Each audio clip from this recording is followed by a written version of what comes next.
ସାଙ୍ଗମାନେ ବିଜୁ ବାବୁଙ୍କର ଏ ମୂର୍ତ୍ତି କେମିତି ବନେଇଲି ଆସନ୍ତୁ ଦେଖିବା ଏଇ ଭିଡିଓରେ।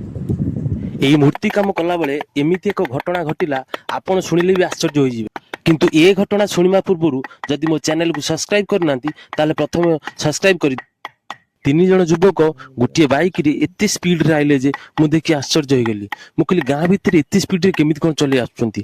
ହଠାତ୍ ଗୋଟିଏ କୁକୁର ପଶିଯିବାରୁ ସେମାନେ ସଡନ ବ୍ରେକ୍ ମାରି ପଡ଼ିଗଲେ।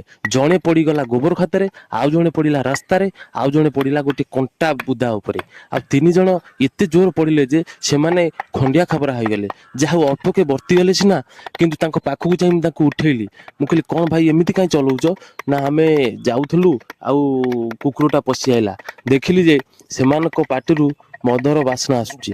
ମୁଁ କହିଲି ଏମାନେ ମଦ ପିଇଛନ୍ତି। ମୁଁ କହିଲି ଭାଇ ତମେ ମଦ ପିଇଛ? ନା ହଁ ଆମେ ମଦ ଟୋପା ପିଇ ଦେଇଛୁ। ମୁଁ କହିଲି ଏ ଯୋଉ ଖରା ହଉଛି ଏ ଖରାରେ କେମିତି କ'ଣ ତମେ ମଦ ପିଇକିରି ଗାଁରେ ରାସ୍ତାରେ ଗାଡ଼ି ଚଲଉଛ? ଛୋଟ ପିଲା କାରବାର କରୁଛନ୍ତି ଏଠି, ନିଜକୁ ନିଜେ ତ ସୁରକ୍ଷିତ ନୁହଁ, ଅନ୍ୟମାନଙ୍କୁ ବି। ମୁଁ ଯେତେ ଭଲ କଥା କହିଲେ ବି ସେମାନେ ମୋ କଥା ବୁଝିବା પર ନଥିଲେ, ଓଲଟା ମୋ ସହିତ ଆହୁରି ଯୁକ୍ତି ତର୍କ ପାଟିତୁଣ୍ଡ କଲେ। କିନ୍ତୁ ମୋ ବାପା କହିଲେ ଯୁକ୍ତି ପାଟିମୁଣ୍ଡ ନ କରି ତୋ କାମ ତୁ କରିବୁ ଯା। ମୁଁ ସେଠୁ ପଳେଇ ଆସିଲି। ଇଏ ମୂର୍ତ୍ତି କାମ ଆଉ କିଛି ମୋର ବାକି ଥିଲା, ତାକୁ ମୁଁ ଭଲ ଭାବେ ଆହୁରି ମୂର୍ତ୍ତି କାମକୁ ପୂରଣ କରି ତା ଦେହରେ ପଲିସ କାମ ବି କରିଦେଲି। ଆଉ ପଲିସ କାମ କଲା ପରେ ଦେଖିଲି ଅତି ସୁନ୍ଦର ଲାଗିଲା। ସତରେ ଯଦି ଆପଣଙ୍କୁ ଏ ମୂର୍ତ୍ତିଟି ଭଲ ଲାଗୁଛି ତାହେଲେ ଚ୍ୟାନେଲକୁ ସବସ୍କ୍ରାଇବ, ଲାଇକ୍, ସେୟାର, କମେଣ୍ଟ କରି ଜଣାନ୍ତୁ।